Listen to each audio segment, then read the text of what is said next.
E te tuki ai te wawata o ngā tauira o te kura tamatāne o te Papaioea, ka atahuri ngā kaiako ki te ako i te reo Māori. Ko ia te kura auraki nui rawa atu o te rohe o te Papaioea. Rima te kau ōrau o ngā kaiako o te kura, kua rehita mo te kaupapa a te kāwanatanga, kia nei ko te ahu o te reo. Anei anō, a Regan Paranihi.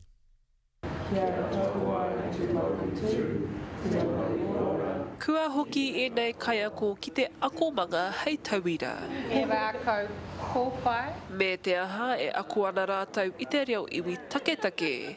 Me te wawata ia ka whakatōkia e rātau te kākano ki ngā akonga e kainamu mai ana. Kia whakawhānui te reo Māori, kia rongo ngā tauira, ngā kaimahi, ngā mātua i te reo i konei i tēnei kura. Ko Max Ramiros, te kaiako reo Wiwi, ko ia hoki tehi o te rima te kau no te kura tamatāne o te Papaioea e takahi ana i te ara reo Māori. To learn something typically from here as well.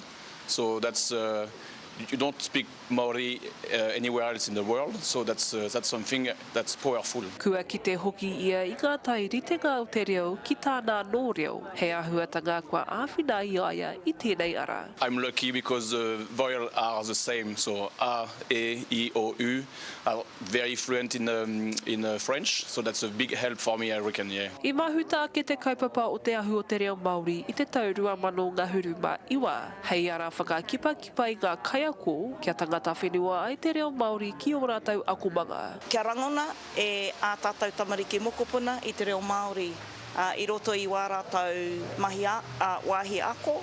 O tira hei kawe anō hoki mā rātau ki te kāinga ki te ao tonu. E hia ki nei ngā tau kua whai tauwhirotanga te kaupapa a kanohi nei i te kōwhiori. Ka mutu kua ahei te opeti anō a tinana. Ko nui a tātou hui ki te upurangi. Ana he nui nā hua i roto i tērā hoi anō. Ma te noho kiri ki te kiri, ka rongo anō i te wairua. I ki te au i a rātau hia manawa nui mo tō tātou reo rangatira. He ngā kau titikaha e pai ai te whanake i te rau oranga o te reo Māori ki ngā akonga ki tua hoki o Mahurangi. Regan Paranihi, Te Karere.